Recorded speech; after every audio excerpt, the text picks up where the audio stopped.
Well, the holidays certainly can be hard for those who can't make it home to be with their families, and this time of year can be especially difficult for our troops. Cookies for Troops is holding an event this weekend to make sure our service members have a touch of home for the holidays. And we're so glad to have our friends come back to us this morning, Girl Scout Elizabeth Popovich and Paul Glantz, owner of Imagine Theaters. Thank you guys for coming in. Thank you for having us. On this Christmas Eve. Nice to see you both. Thank you. So Elizabeth, let's start with you. Where did you get this idea, and tell us how it works? So I got this idea when I was a brownie at a Kroger booth actually, and I would notice that people, they would buy the cookies, but they also would say, I already got some, or I'm a diabetic, or, those kind of excuses. So this was the first year that the Girl Scouts were sending cookies to our military.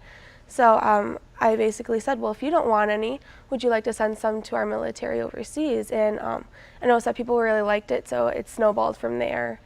And, it's a Girl Scout program actually, and so the Girl Scouts use a nonprofit to get the cookies over, and so there is no overhead fee. 100% of what you donate will go to the program. And I'm sure it brings so much happiness and joy to the people on the receiving end who already do so much for us.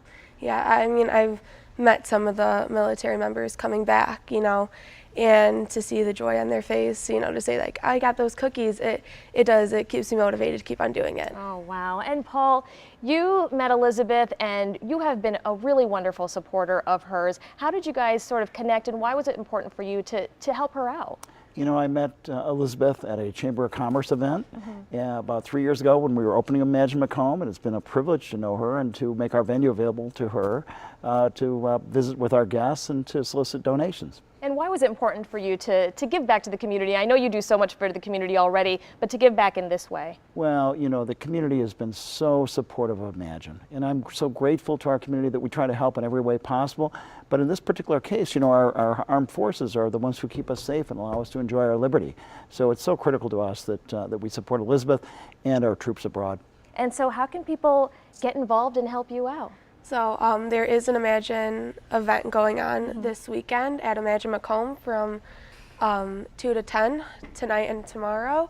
But if you can't make it, there's also an address that you can send checks into. It's on my Facebook page. Okay, and what does it mean to you to be able to do this? I mean, this has just grown and grown and grown. Yeah, it has. It means a lot because, these people are fighting for our freedom, so it means a lot. It's just, it's a little something that I can do for the people who do so much for us. And speaking of a little something, now, a big something. Of course. Now, we're talking about checks, and I'd like to kickstart this campaign today by presenting Elizabeth with a check for $2,500. Thank you. I love this. This is so great. How does it feel? I mean, he supports you so much. I mean, it does. It means a lot to have big business owners like Paul to help me out through this. It means a lot to know that people are backing me up. And you're going to be able to do, even so much more. I mean, I hope. I hope that this will snowball into something bigger. Wonderful. We want to make sure that everyone knows how they can get involved. Here is the information. Again, today and tomorrow, Imagine Theater Macomb there in Macomb Township, again, from 2 o'clock to 10 o'clock, and a perfect Christmas present, right? Absolutely. Thank you, Paul. Thank you, Elizabeth. Thank you. And we'll have all that information on our website as well, WXYZ.com. Just check the scene on 7 section. Ladies, over to you. How sweet, right? How sweet is that?